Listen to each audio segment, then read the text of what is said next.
किती अवघड आहे.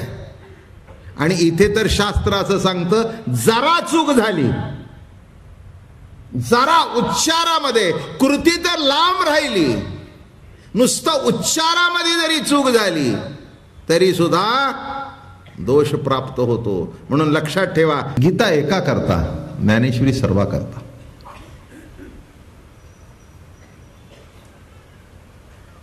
पण गीतेचा उद्देशच असा होता की एकाला सांगावी आणि सर्वांपर्यंत पोचावी. त्या दृष्टिकोनातूनच या भूतलावर अलंकापुरामध्ये ज्ञानियांचे राजे अवतीर्ण झाले.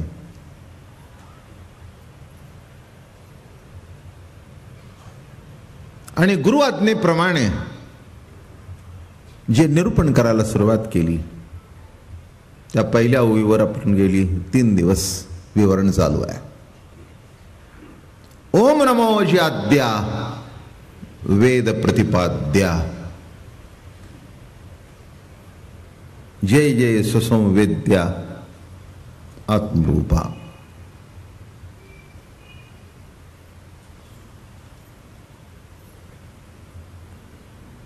निर्देश केला, ते ब्रह्माचं वाचक आहे. कोणचंही नाव घेतल्याशिवाय, निर्देश केल्याशिवाय ती गोष्ट आपल्याला लक्षात येत नाही. काही वेळेला असं होतं, घरातली वस्तू आपल्याला असते पण काही वेळेला आपल्याला नावं आठवत नाहीत. मग आपण म्हणतो ती घे, ती ती ती ती ती नाही रे त्याच्यावरची, नाही नाही त्या खालचं. मग मुलगा म्हणाला, अहो बाबा नमकी सांगा ना काय पाहिजे. अरे ते तर आठवत नाही मला नाव, त्याला काय म्हणतात. कळलं का? तसं ब्रह्माचं वाचक, कोणत्या नावाने त्याला हाक मारलं गेलं, कोणत्या नावाने मंगल केलं, कोणत्या नावाने वंदन केलं. ओम.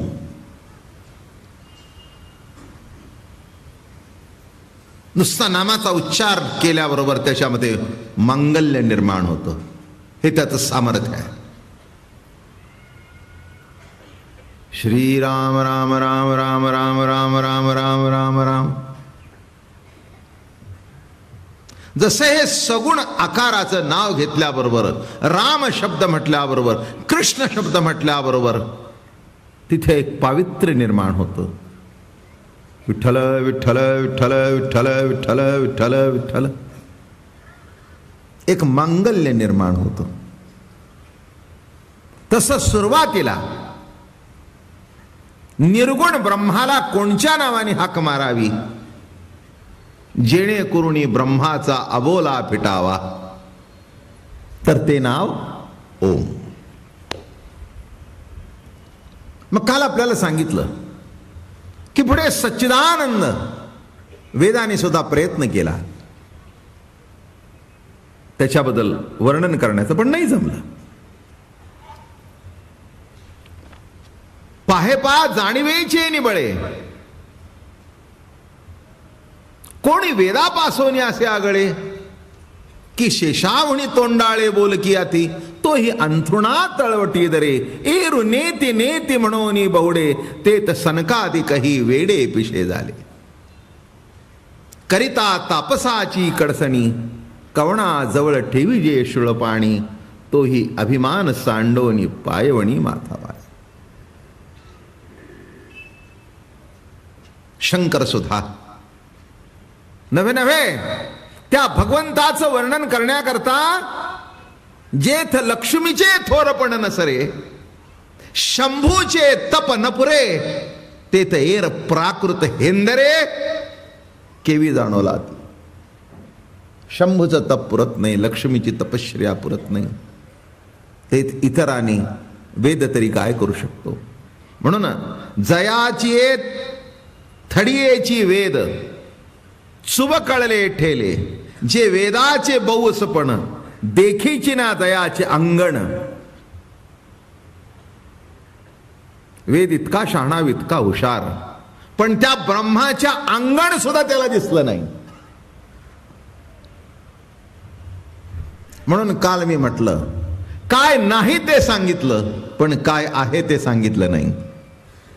आणि काय आहे ते एकही लक्षण सांगितल्यामुळे त्यालाही गप्प बसावं लागलं. इथे तेच म्हणतात ज्ञानेश्वर महाराज, पै वेदाचे बहुसपण देखेची ना दयाचे अंगण, तेथील प्रमाण नेणवे वेदासी, हरिपाठ ते जीवजंतूसी केवी कळे.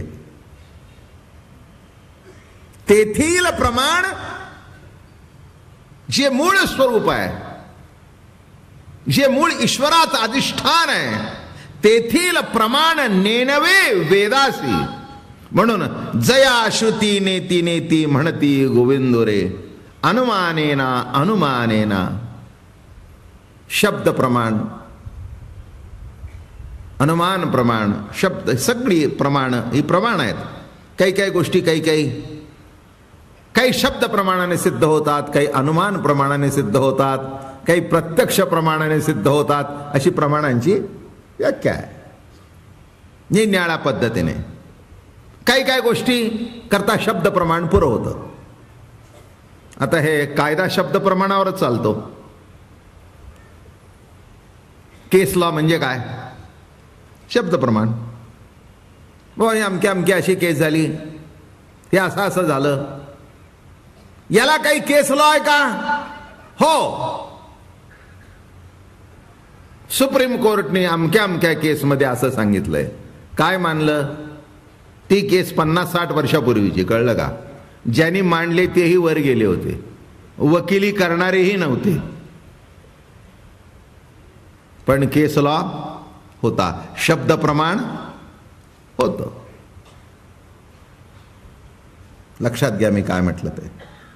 काही गोष्टीमध्ये माणसं म्हणतात ना, अहो दिलेला शब्द म्हणजे ब्रह्मवाक्य, शब्द प्रमाण. काही कळायला अनुमान प्रमाण असतं.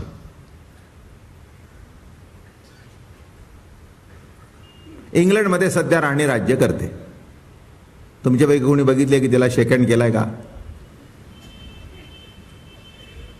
एवढ्यात एकही नाही. पण इंग्लंडमध्ये एलिझाबेथ II ही राज्य करते. हे अनुमानाने मी सांगितलेलं पण सत्य आहे. अनुमान काही माझं चुकलं नाही, हे सत्य आहे. अनुमान हे का? म्हणून काही गोष्टी कशाने सिद्ध होतात? अनुमान प्रमाण. आता या ठिकाणी बाबा महाराज प्रवचन करतायत, याला काय म्युन्सिपाल्टीचा दाखला लागेल का? नाही का? जन्म मृत्यूचे दाखले असतात, ते शब्द प्रमाणच आहेत. जन्म मृत्यूचे दाखले. हे पेन्शन जे मिळतात ना, पेन्शन ज्यांना मिळतात त्यांना माहिती आहे. मला वाटतं ते विशिष्ट वय झाल्यानंतर 3-3 वर्षांनी केव्हा जावं लागतं. मी जिवंत आहे बरं का. वर्षांनी का? बरोबर बरोबर. काय वर्षांनी जावं लागतं, कारण न जाणो पेन्शनचा चेक घरी जायचा आणि हे वर गेलेले असायचे. मग तिथे प्रत्यक्ष जावं लागतं की हे जिवंत, मी आहे बरं का जिवंत. बर मी प्रत्यक्ष डोळ्यांनी बघितलं, जिवंत आहेत. प्रत्यक्ष प्रमाण. काय आता इथे एवढे सगळा समाज जमलेला आहे, काही सांगायची आवश्यकता आहे का? बाबा महाराज प्रवचन करतात, अरे आहेच आहे, हे प्रत्यक्ष प्रमाण आहे. पण ब्रह्म असं आहे की ते कोणत्याही प्रमाणाने त्याची सिद्धीच होत नाही. म्हणजे नाही का? म्हणून त्याला आद्या आणि पुढे ससंवेद्या असा शब्द वापरला. मी एक मागे तुम्हाला गंमत सांगितली होती. प्रयोगही करून दाखवला होता. कदाचित आता करून दाखवल्यानंतर पुन्हा तुमच्या लक्षात येईल.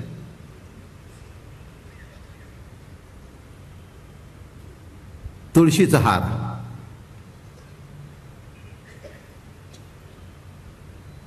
गुलाबाचा हार, सुंदर सजवलेली खोली,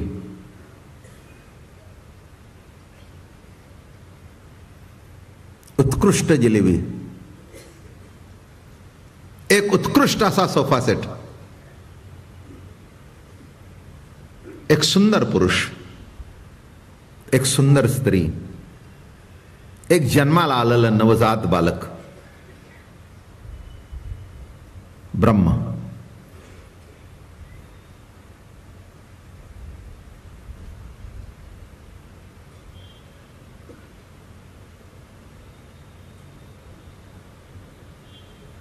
काय केलं कळलं का तुम्हाला? मी प्रत्येक शब्द उच्चारल्यानंतर तुमच्या समोर आकार होता, पण ब्रह्म म्हटल्यानंतर खुर्ची, टेबल, प्रत्येक शब्दाचा उच्चार केल्याबरोबर तो आकार तुमच्या समोर आला. पण ब्रह्म म्हटल्यानंतर काय? ब्रह्म ब्रह्म.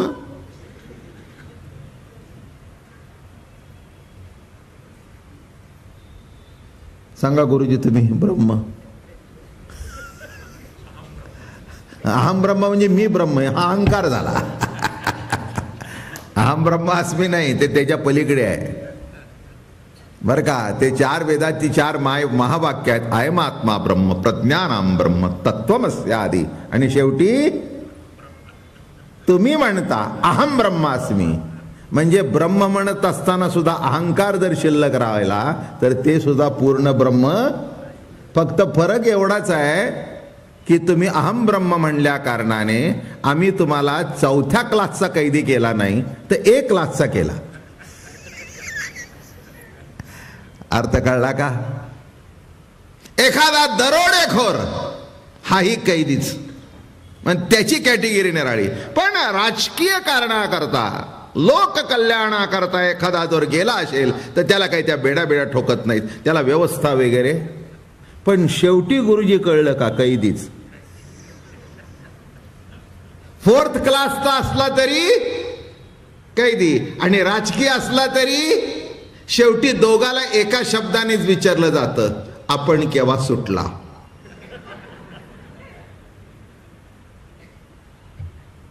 आपण केव्हा? नाही म्हणाले, तसं काही नाही, सुटलं बिटलं काही नाही म्हणाले. नेलं, भरती केली आणि ताबत सोडून दिलं. म्हणजे दिलं ना. तसं अहम ब्रह्मास्मी त्याला सुद्धा संतांनी काय म्हटलंय ऐकून घ्या. ब्रह्मामस्मी हा अभिमान शुद्ध ब्रह्म नव्हे जाण. आणि इथे जी चर्चा चालू आहे ती शुद्ध ब्रह्माजवळ चालू आहे.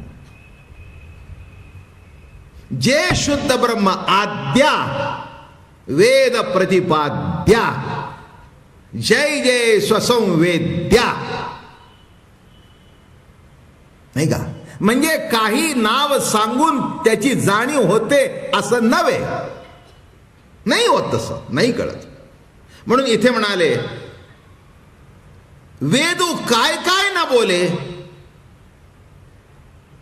वेदू काय काय ना बोले, परी नावची नाही घेतले.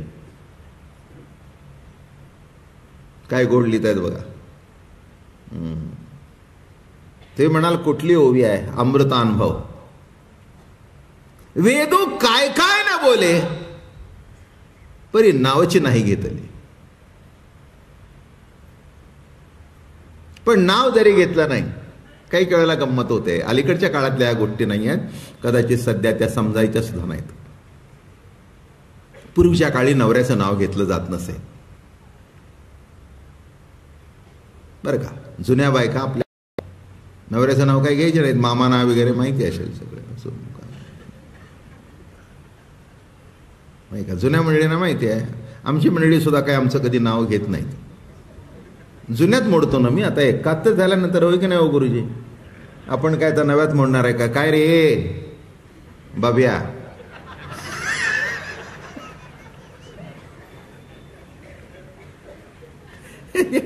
काळ बदलला सध्या. काय मी एका ठिकाणी गेलो होतो, शेजारी होतो, पलीकडे चाललो होतो. ए बाब्या, म्हशासारखा काय बसलाय, उठ जाऊन दूध घेऊन ये.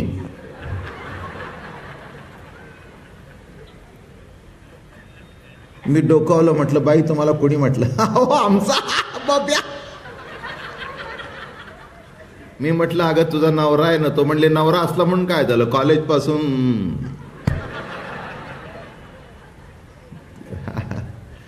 असा बा थोडा विनोद, म्हणजे अगदी डोक्यावरून जायला नको.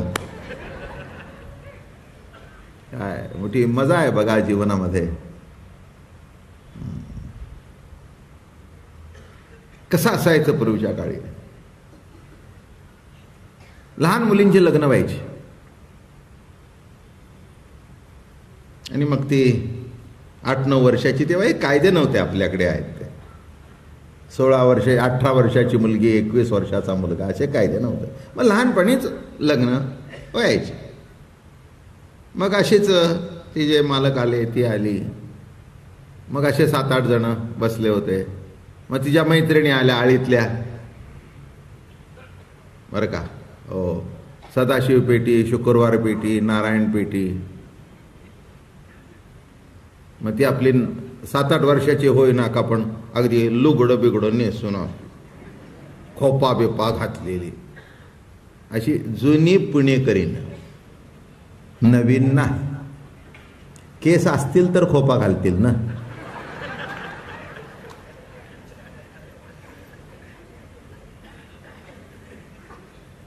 जरा क्षमा करावा का, तसं रागवायचं नाही माझ्यावर. आणि नाहीतर म्हणाल बाबा महाराजांनी असं काहीतरी म्हटलं आम्ही येतच नाही, असं नका. सॉरी हा, सॉरी.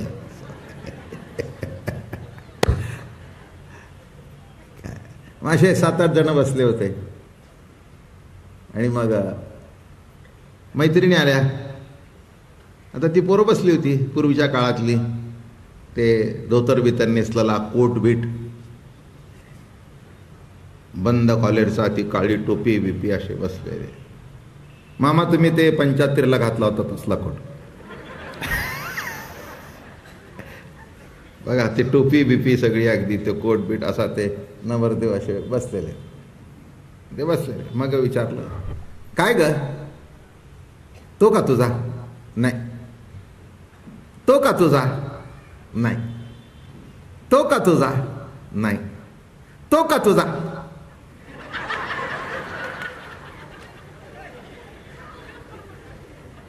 नाही. मी काय सांगतोय तुम्हाला,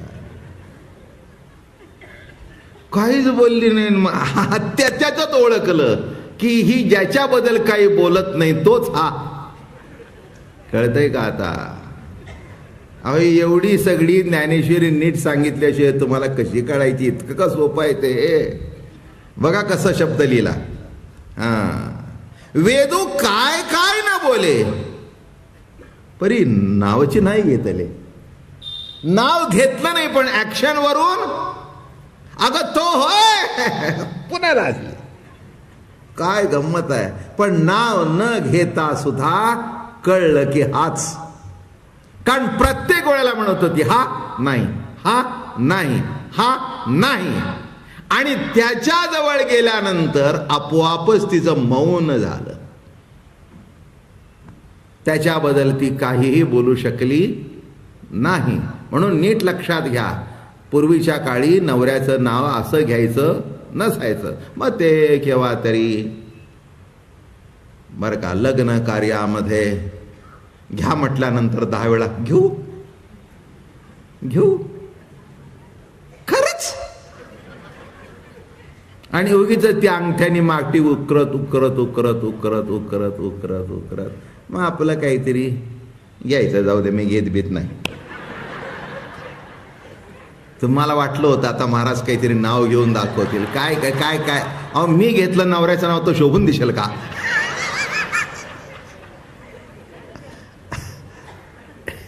काय मग ते काहीतरी गुलाबी सरबत आणि ताटात सांडलं, काय 12 भानगडी असतात.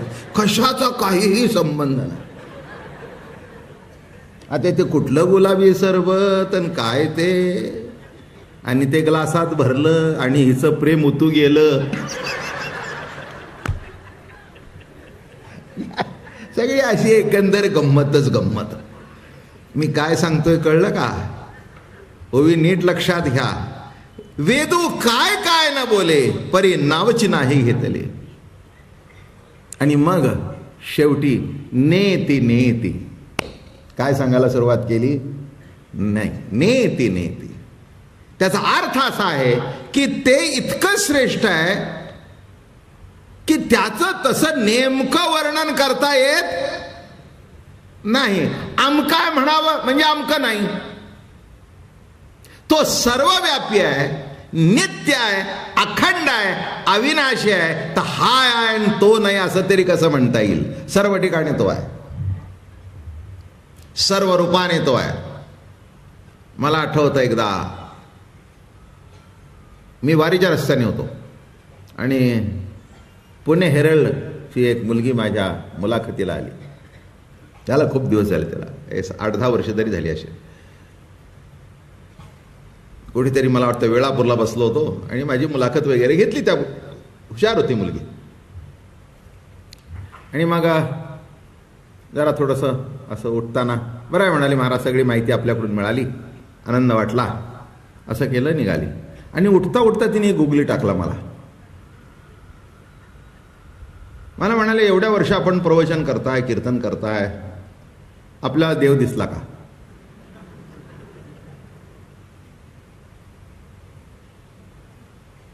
तिने जेवढ्या जोरात विचारलं तेवढ्या जोरात उत्तर गेलं. हो म्हटलं, दिसलाय ना, सध्या तुझ्या रूपाने माझ्यासमोर उभा आहे, पण जरा खवचटपणा करतोय. तुम्हाला सांगू, ती अशी ओढली. माझं बोलणं कळलं का? सर्व रूप जर त्याचंच आहे तर देव दिसला काय? तूही देवच आहेस की काय? ते म्हणाले, माझा विचारण्याचा हेतू, आता तुझा हेतू तुझ्याकडे ठेव, मला तूच देव दिसतेस, पुढे काय म्हणायचंय? असं कोणी सांगितलंय की विशिष्ट आकार देवाचा आहे? आम्ही आमच्या सोयी करता तो आकार केला. गणपती म्हणजे असा, कृष्ण म्हणजे देहुडा चरण, राम म्हणजे धनवडधारी, विठ्ठल म्हणजे असा. हे आम्ही केलं. पण हे बघा, कृष्णाचं वर्णन करताना ज्ञानेश्वर महाराज एका शब्दात हे सगळं सांगून टाकतात. म्हणले कृष्ण बोलला, पण कोण कृष्ण बोलला हे कसं सांगितलं कळलं का? सर्व रूप रूपसे, सर्व दृष्टी डोळसे, सर्व देश निवासे, बोलिले श्री कृष्णे. कोण कृष्ण बोलला? सर्व रूप ज्याच्यात आहेत तो, सर्व दृष्टी, सर्वांना दृष्टी ज्याच्यामुळे मिळते तो, सर्व देश निवासे, बोलिले श्रीकृष्णे. तर आता इथे कुणाचं रूप देवाचं नाही म्हणून विशिष्ट एक ठिकाणी आहे म्हटलं की दुसरीकडे नाही झाला. म्हणून जे जे देखो जाय दिठी, ते ते आत्मत्वाची उठी, बाप गुरुवाक्याची कसवटी, दृश्याचे पोटी परब्रह्मनांदे. तेव्हा वेद प्रतिपाद्या, वेदाने त्याचं प्रतिपादन केलं, वर्णन करता आलं नाही. काल सांगितलं, पुन्हा करतो. सध्या बाबा महाराजांची प्रवचनं गणेश क्रीडामध्ये चालू आहेत. हे प्रतिपादन झालं. काय सांगितलं? आपलं ते ओम ओम बदल जरा पुढे सांगा की काय? ती मुलगी लाजली, बरं अजून पुढे सांगा की काय? माझं म्हणणं कळलं का? की इथे जसं मौन धरलं जातं म्हणून या ठिकाणी वेदाने प्रतिपादन केलं. पण एक गंमत अशी आहे, काही काही लोक म्हणजे हे मीमांसक आहेत, जैमिनी आहेत, त्यांनी वेद फक्त कर्मपरच आहेत असाही अर्थ केलेला आहे. वेदामध्ये कर्मकांडाला प्राधान्य आहे हे मान्य करावं लागतंच. सध्या ते कर्मकांड कोणी करत नाही, ही वस्तुस्थिती आहे. यज्ञ, याग, होम, अमक तमक. पण एक आहे, ते कर्मकांड करण्यामध्ये हेतू काय होता? हेतू देवाची प्राप्ती नाही, हेतू स्वर्गाची प्राप्ती. आणि स्वर्गाची प्राप्ती काही पूजा अर्चा करण्याकरता नाही. काय स्वर्गाची प्राप्ती काही पूजा अर्चा करता होती? नव्हे, अप्सरे करता होती. हे नीट लक्षात ठेवा. म्हणून दिसायला जरी धार्मिक कर्म दिसत होतं तरी त्याचा हेतू धार्मिक नव्हता. 100 यज्ञ केले, प्रमाणच आहे ज्ञानेश्वरीमध्ये. 9 स्वर्गाधिपती झाला, शेकी राठी भांबावला, भुजंगत्व पावला, नेणसी काही. शेवटी भुजंग झाला, घाई झाली त्याला, इंद्रराणी केव्हा मला भेटते म्हणून. बघा, दुसऱ्याची बायको. इंद्राणी कोणाची? पहिल्या इंद्राची बायको. ते स्वर्गातला नेम काय निराळा होता. बायको, गडी, माणसं, अमकं तमकं. इंद्र झाला की बायको सुद्धा त्याच्या नावावर. आता इंद्राणी म्हणजे अतिशय देखणी. त्याला असं वाटलं हा इंद्र झाला नहुष, आता ती केव्हा भेटते. तो पहिला इंद्र म्हणला आता तू मला सोडून जातेस, माझं कसं होईल. जाऊ द्या, मोठी कथा आहे, जाऊ दे, काही सांगत नाही. शेवटी तिने सांगितलं की मी तुम्हाला येऊन भेटते, पण अशा वाहनात या की आजपर्यंत कोणी आणलं नाही. तिथे सप्त ऋषी होते. सप्त ऋषीला पालखीला झोपलं आणि हा पालखीत बसला. जाता जाता सरपणाचा पाय लावला, डोकं फिरलं त्याचं. ऋषींचं डोकं फिरलं. म्हणाले कुणाला सर्प म्हणतोस, तू सर्प होशील. 100 यज्ञाचं पळ. माझं म्हणणं कळलं का? 9 स्वर्गाधिपती झाला म्हणजे कितीही कर्म. एक मी तुम्हाला सांगतो, कर्मकांड आमच्या गुरुजींना माहिती आहे, इतकं सोपं नाही. हो, गुरुजी तुम्हाला नाथांची ओवी सांगतो. आचमनी माश मात्र जीवन घेतलिया होय पावन, पण अधिक घेतलिया आजान सुरापान तै दोष. नाही कळलं सांगतो. हे संध्या करतात ना, आचमन करताना असं डाव्या हाताने घ्यायचं ना, असं करायचं, असं करायचं, असं करायचं. मग ते पळीचा खड्डा जो असतो ना, तो विशिष्ट पद्धतीचा असावा लागतो. माश मात्र जीवन म्हणजे उडीद, काळा उडीद आहे ना, तो कंप्लीट बुडता कामा नये आणि शिल्लक राहता कामा नये. एवढंच पाणी त्याच्यात राहावं. एखाद्या वेळेला समजा उन्हाळ्याचे दिवस आहेत,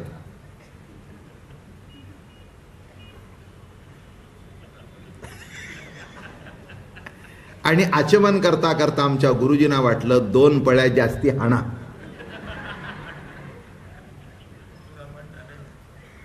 आयुष्यात जी कधी पिला नाही तुम्ही, ती पिल्याचा दोष लागतो. किती अवघड आहे बघा हे. आचमनी माश मात्र जीवन घेतल्या होय पावन, पण अधिक घेतल्या आजाण सुरापान तै दोष. हे कर्मकांडाचे नियम आहेत, इतके अवघड आहेत.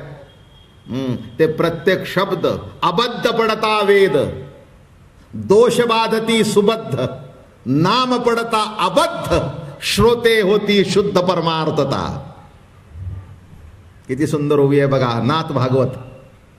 अबद्ध पडता वेद, वेदाचा चुकीचा उच्चार केला तर पाप लागतं, पण नाम वेडवाकडे घेतलं तरी पुण्य लागतं. म्हणून कलियुगी करावे हरीचे चिंतन. साधं सरळ गणित आहे, नाही का? देवाचं नाव घेण्यामध्ये वेडवाकडं झालं तरी चालतं. आई, आयो, आयडे,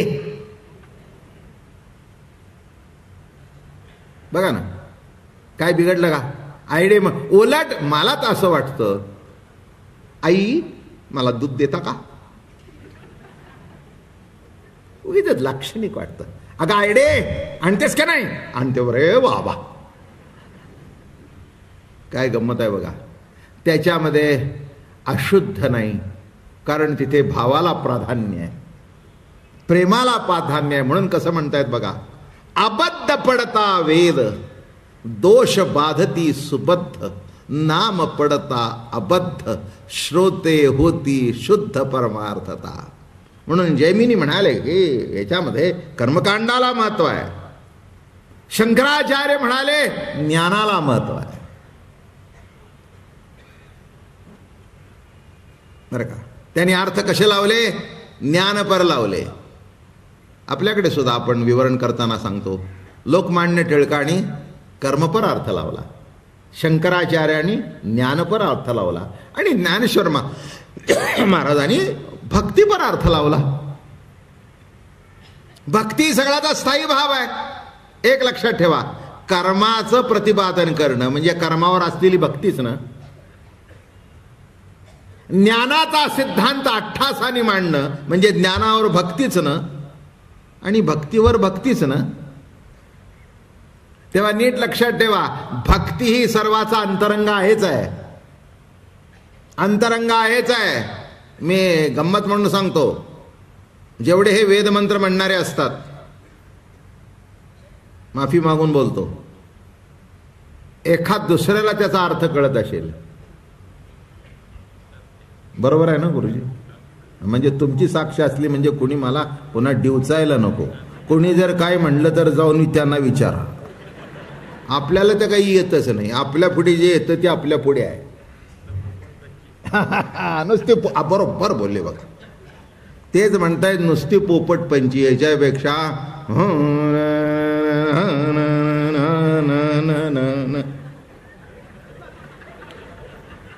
उदित अनुदित, वेदाचे उच्चार उदित अनुदित, आणि त्याच्यातलं वर्म आहे बघा. हे असं असं केल्याशिवाय ते तसं येतच नाही. ते तुम्ही जर असं गप्प बसला ना, मी तुम्हाला करून दाखवतो. म्हणजे मला काही येत नाही पण माझ्या पुरतं येतं. आता बघा, एकच शब्द, हरे हरे हरे हे, ही मान अशी हल्ल्याशिवाय तो तसा उच्चार. म्हणून हे जेव्हा वैदिक माणसांना वाटते हलतात का रे, ते हल्ल्याशिवाय तसा आवाजच निघत नाही. हे वर्म स्वर स्वर स्वर, ते स्वर असे म्हणजे ते उच्चार तो असा निघावा लागतो. हे सगळं इतकं सोपं, आणि एवढं पाठ करून जरा जर चुकलं तर गेलं खड्ड्यात. अबद्ध पडता वेद, दोष बाधती सुबद्ध, नाम पडता अबद्ध, श्रोते होती शुद्ध परमार्थता. म्हणून कुणी कर्मपरार्थ केला, कर्म इतकं सोपं नाही. अहो आता ठीक आहे, ही जुनी मंडळी काही करतायत ती करतायत. पुढच्या पिढीमध्ये अहो काय आता त्यांचीच अवस्था विचारा. आता हे मोठ्या गणपतीचे उपाध्याय आहेत, बारीक सारीक जे असतात त्यांना दिवसाला 50-50 गणपती बसवायचे असतात. काय अवस्था हो, गणपती अडचणीत. इथे त्याला हात लावतो, पुढचं तुम्ही करून घ्या, किक मारली की निघाला पुढच्या पूजेला. किती अवघड आहे. आणि इथे तर शास्त्र असं सांगतं, जरा चूक झाली, जरा उच्चारामध्ये, कृती तर लांब राहिली, नुसतं उच्चारामध्ये जरी चूक झाली तरी सुद्धा दोष प्राप्त होतो. म्हणून लक्षात ठेवा, महाराज या ठिकाणी म्हणाले की वेद प्रतिपादा पाद्या. आता वेदात ब्रह्माचा विचार नाही असं काही नाही, कर्मकांडच आहे, अशातला भाग नाही आहे. पण थोडासा पुढचा भाग सांगतो महत्वाचा.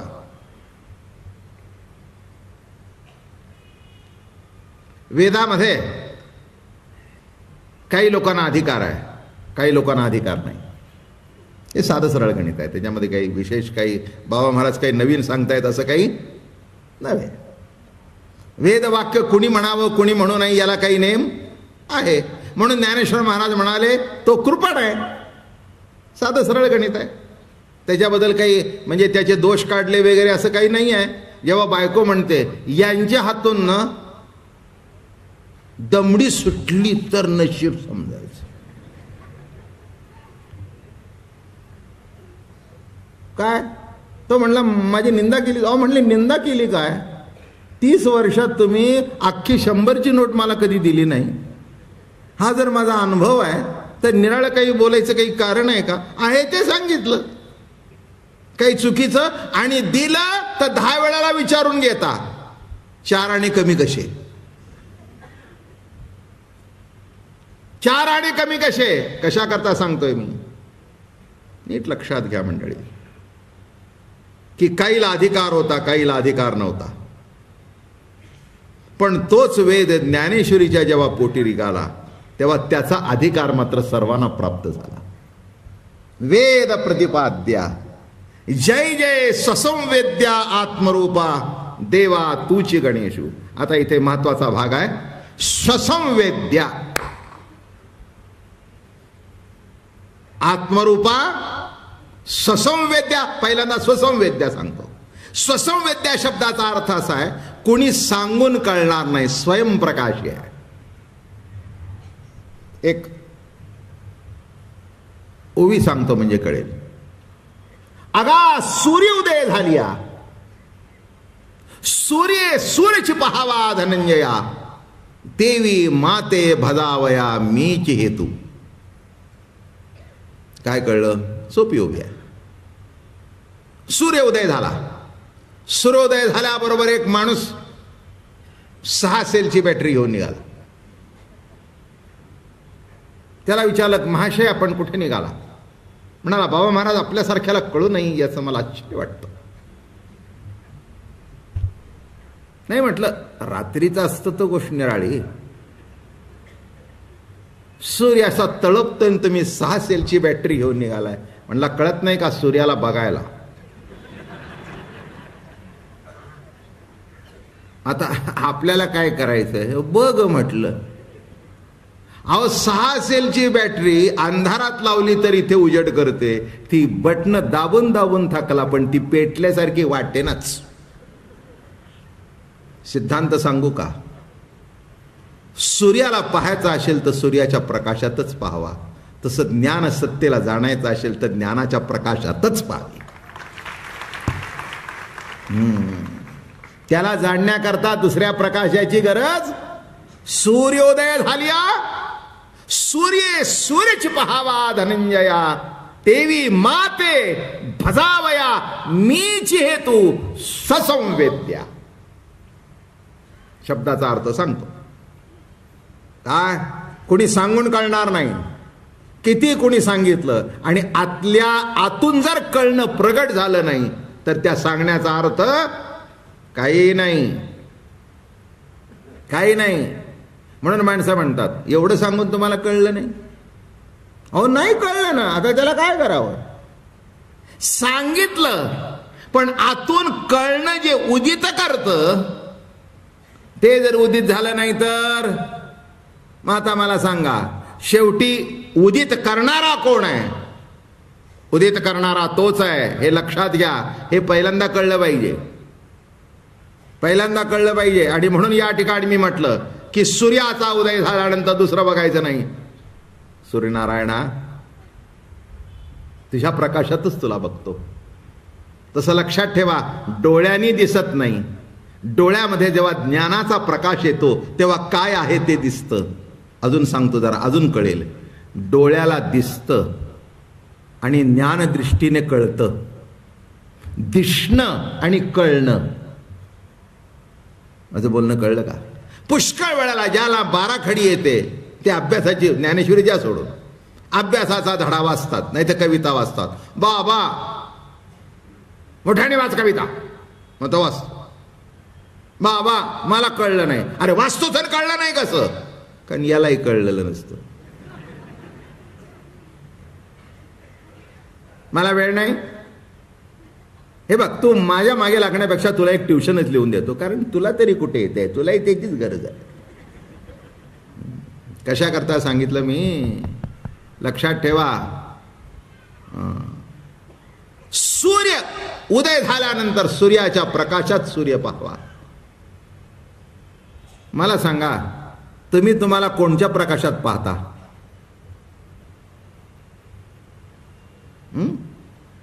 एक सांगू का? तुम्ही जगालाही दिसला नाही आणि तुम्हालाही दिसला नाही अंधारात, म्हणून तुम्ही नाही का? अंधारात दिसला नाही. मग तो म्हणाला, ज्या अर्थी मी मला दिसत नाही त्या अर्थी मी. दुसरा म्हणला, पण तुला दिसत नाही हे तरी दिसतंय ना. काय म्हटलं? अरे तुला दिसत नाही हे तरी येडं दिसतंय ना. मग दिसत नाही हे सुद्धा दिसणंच आहे की. नीट लक्षात घ्या मी काय म्हटलं ते. फार सुंदर विषय. काही देवाची इच्छा आहे बरं का, की गणपती सांगावा आणि मलाही तो जमतोय, नाहीतर अवघड आहे ते विषय. इतके सोपे ते बाकीचं सांगणं निराळं, इथून पुढचं अगदी गुरुस्तुतीपासून सांगा, पण ह्या गणपतीच मोठा अवघड आहे. गणपती सगळ्याचा अर्क आहे. अर्क म्हणजे कळलं का? इसेन्स, सारभूत, सार. बरं का? आमसुलाचं सार करतं की नाही? काय मग आमसुलाच्या सारामध्ये चोथा फेकून द्यायचा आणि खाली राहतं ते सार. अत्तरामध्ये काय असतं? गुलाबाचं अत्तर. त्याच्यात एकतरी गुलाबाची पाकळी दिसते का? पण कितीतरी गुलाबांच्या पाकळ्यांचा चुरा करून त्याच्यातून तो अर्क काढला जातो. तसं हा गणपती ज्ञानेश्वर महाराजांचा त्यांच्या स्टँडर्डचा आहे. आणि म्हणून इथे म्हणाले ससंवेद्या. दुसरा, परंतु ब्रह्म दृश्य किंवा ज्ञेय नसल्यामुळे प्रत्यक्षाचा त्याच्या ठिकाणी उपयोग नाही. काय म्हटलं लक्षात नसेल आलं? प्रत्यक्ष प्रमाणाचा त्याचा उपयोग होत नाही. का? दृश्य नाही. दृश्य वस्तू ही बघा, बाबा महाराज दृश्य हे बघा. म्हणजे दृश्य वस्तू प्रत्यक्ष प्रमाणाने सिद्ध करता येते, पण अदृश्य परमात्मा. एक मला प्रमाण आठवलं सुंदर. तुकाराम महाराज म्हणतात, रवी दीप हिरा दाविती देखणे, पण अदृश्य दर्शने संतांजिया. रवी दीप हिरा काय दाखवतो? काय दाखवतो? दिसत ते. रवी दिसत ते, चंद्र दिसत ते, पण दिसत ते ज्याच्याने दिसत तो कुठे दिसतो? तो आत्मप्रकाश आहे. त्याची एक दिवस जाणीव होते. चला, एक कितीतरी गोष्टी आहेत, त्याच्यातली एक सुंदर गोष्ट सांगतो. तुम्ही तुमच्या याच्यात अडकल्या कारणाने जे दिसायला पाहिजे ते दिसत नाही, एवढंच आहे. तुमच्या दृष्टीचे विकेंद्रीकरण झाल्या कारणाने जिथे दृष्टी स्थिर व्हायला पाहिजे तिथे झाली की दिसतं. बरं का? असं सांगतात. त्या रवींद्रनाथाने एक सुंदर कविता गीतांजलीमध्ये लिहिलेलं आहे. त्यांनी फार सुंदर लिहिलं आहे. ते म्हणाले, काय झालं, एक दिवस हुगळी नदीमध्ये, आणि त्यांच्याकडे त्या अशा कवर असलेल्या बोटी असतात बघा, अर्धा कवर असलेल्या. तुम्ही बघितलं असं अर्ध कवर आणि बोट असते. आणि पौर्णिमेची रात्र होती आणि ते दिव्याच्या प्रकाशात काहीतरी लिहित होते. दिव्याच्या प्रकाशात लिहित होते, त्यामुळे बाहेरचा चंद्रप्रकाश दिसला नाही. पण ओघाने असं झालं, फटकन तो दिवा विझला आणि सबंध त्यांची ती खोली चंद्रप्रकाशाने भरून गेली. ते म्हणाले, एवढ्या वेळात पौर्णिमेचा चंद्र आहे पण मला का दिसला नाही? तुमची नको ती पंथी पेटली आहे ना आतमध्ये. तुमचा नको तो दिवा विझल्याबरोबर आहे तो प्रकाशाचा झोत आतमध्ये आला. तसं तुम्ही म्हणताय मी आमका, मी तमका, मी तमका, हे उगीच कुठे कुठे कुठे कुठे पिचपिच पिचपिच दिवे करतायत बरं का. त्याच्याकरता ज्ञानाच्या प्रकाशे वर्तते हे जग. ज्ञानाचा प्रकाश आहे, ससंवेद्य आहे. कुणी सांगण्याची आवश्यकता नाही, कळण्याची आवश्यकता नाही. एक लक्षात ठेवा, कळणं न कळणं ज्याच्याने आहे तो हा प्रकाश आहे. कळणं हेही कळणं आहे आणि कळलं नाही हेही कळलं आहे. काय म्हटलं मी? कळलं हेही कळलं आहे आणि न कळलं हेही कळणं आहे. देखिजे ना न देखिजे ऐसी दशा जेत निपजे ते ते दर्शन माझे साचोकारे. एक आमचे महाराज दृष्टांत द्यायचे. त्या खिडकीत माणूस आहे, दिसला, पुन्हा तो बाजूला गेला. काय म्हणले, तो माणूस आहे का? म्हणले नाही. दिसलाही त्याला आणि नाही दिसलाही त्याला.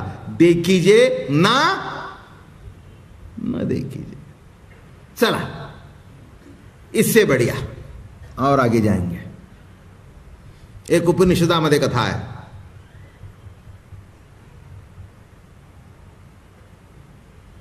याज्ञवल्क्य ऋषींच्याकडे एक शिष्य गेला. गुरु सांगतात त्याच्यावर श्रद्धा ठेवावी, शंका काढू नये, असा एक पूर्वसंकेत होता. अजूनही आहे आणि असणं आवश्यक आहे. कारण शेवटी कुणाच्या तरी शब्दावर पक्का विश्वास असावा ना. सगळ्या शंका काढत बसल्यावर कसं जमायचं, नाही का? पाऊल टाकता येणार नाही पुढे. झालं, गेला, दर्शन घेतलं. म्हणले महाराज आपल्याला एक विचारायचं आहे. सुंदर प्रश्न आहे बघा. या जिवंतपणाची ज्योत कोणची?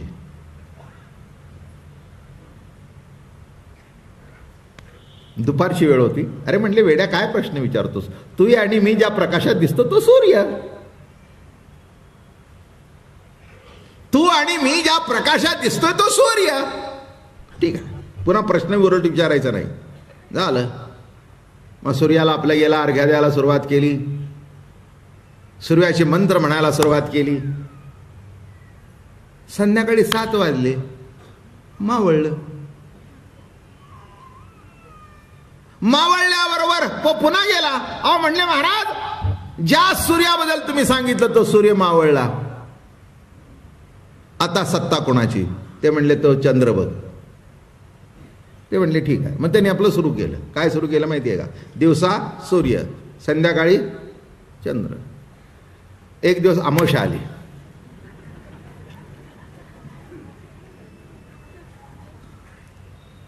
काय केव्हा तरी मागे सांगितलं असेल, केव्हा नसेल. काय अमावस्या आली. अमावस्या आल्याबरोबर तो गेला. म्हणला महाराज आज सूर्य नाही, चंद्रही नाही, जीवन ज्योत कोणची? तिथे एक कंदील पेटलेला होता. ते म्हणले हे बघ, ज्या प्रकाशात तूही दिसतोय, संध्या प्रकाशात मी दिसतोय, हे कंदील ही ज्योत. त्यांनी आपली फुलं आणलीच होती, लगेच गंध बिंद. पण काय घडलं, तितक्यात असा जोरात वारा आला. त्या वाऱ्याच्या आघाताने तो कंदील उलटा पलटा होऊन तेही विझलं. म्हणले महाराज आता सूर्य नाही, आता चंद्र नाही, आता दिवा नाही, आता जीवन ज्योत कोणची? ते म्हणले दिवा गेला, हे कोणच्या प्रकाशात तुला दिसलं? निर्वातीचा दिपू सर्वथा नेणे कंपू. झिलमिल झिलमिल निशिदिनी चमके, नजर नावे आत्मज्योतिष साले, काय को बाचत पोथी. कबीरजी मोठ्या गमतीने म्हणतात ही आत्मज्योत आहे, ती प्राप्त होत नाही, ती प्राप्त आहे. प्राप्त झाली या शब्दाचा अर्थ एक दिवस कळतं, ही प्राप्त आहे. मिळालं नाही, प्राप्त आहे एवढं कळतं. कळण्याकरता परमार्थ आहे, प्राप्त होण्याकरता नाही. आता बोलणं कळलं का? कळण्याकरता परमार्थ आहे, प्राप्त होण्याकरता नाही. आहेच आहे, आहेच आहे. हा, ते कळणं उदित झाल्याबरोबर बरोबर आहे. म्हणून एक लक्षात ठेवा, आत्मज्ञान म्हणजे आई ते ज्ञान. मिळतं ते नव्हे, मिळतं ते जर आत्मज्ञान, जर सत्य आहे ते ज्ञान कोणाचं? काही बाजारात विकत मिळतं का?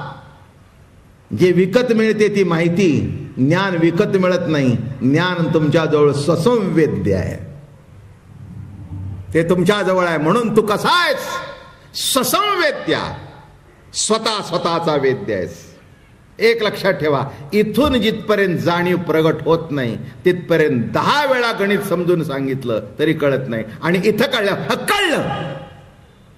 आता मला एकच उत्तर द्या, इतक्या वेळ कळलं नाही कोणाला आणि आता कळलं तरी कोणाला? पहिल्यांदा कळलं नाही हे कुणाला कळलं आणि आता कळलं हे कुणाला कळलं? काय म्हटलं मी? इतक्या वेळ कळलं नाही हे कुणाला कळलं आणि आता कळलं हे कुणाला कळलं? म्हणून कळे न कळे त्या धर्म, न कळे ते कळो येईल उगले, न भेटे ते भेटो येईल आपण. लक्षात ठेवा, अशी ही जी आत्मसत्ता आहे ती कशी आहे? तरी नेय ऐसे म्हणणं लक्षात ठेवा. हे दृश्य जगत पुष्कळ सांगण्यासारखं आहे, ओघामध्ये सांगेन आणि मी तशी काही घाई बी करणार नाही, आरामात सांगेन. कदाचित योग असेल गणपतीचा तर महिना सुद्धा जाईल. काय माझ्या हातात काहीच नाही आहे, मी खरंच सांगतो, माझ्या हातात काही नाही आहे. किती सांगायचं किती नाही काहीही तसं ठरवलेलं नसतं. फक्त ज्ञानेश्वर उघडून ठेवतो, एखाद दुसऱ्या ओव्या असतात समोर, महाराज सुचवतात आणि मी तुम्हाला सांगतो, याच्यापेक्षा दुसरं काही म्हणून मी सांगू शकणार नाही.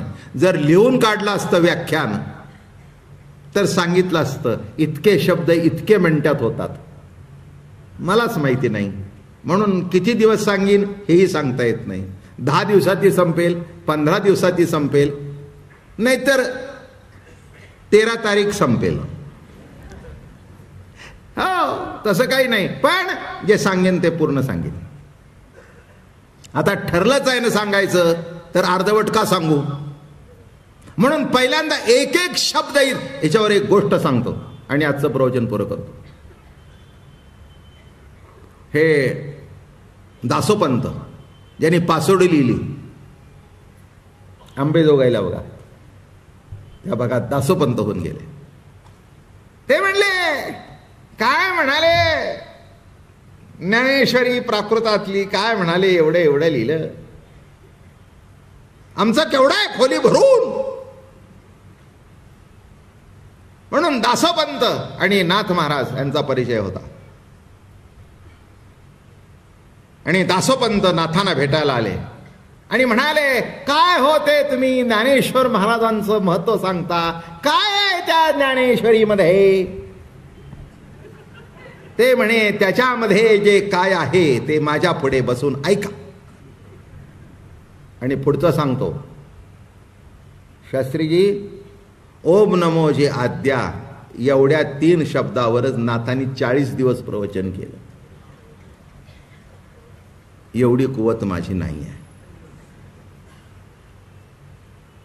40 दिवस प्रवचन केलं आणि जे अवाक झाले ते म्हणले, पहिल्या 3 शब्दात जर एवढं तर पुढच्या 9000 ओवीत केवढं. मी आता घरी जातो, तुम्हीही जावं. पुंडलिक वरदेव हरी विठ्ठल, श्री ज्ञानदेव तुकाराम विठ्ठल विठ्ठल विठ्ठल विठ्ठल विठ्ठल विठ्ठल विठ्ठल. एकनाथी भागवत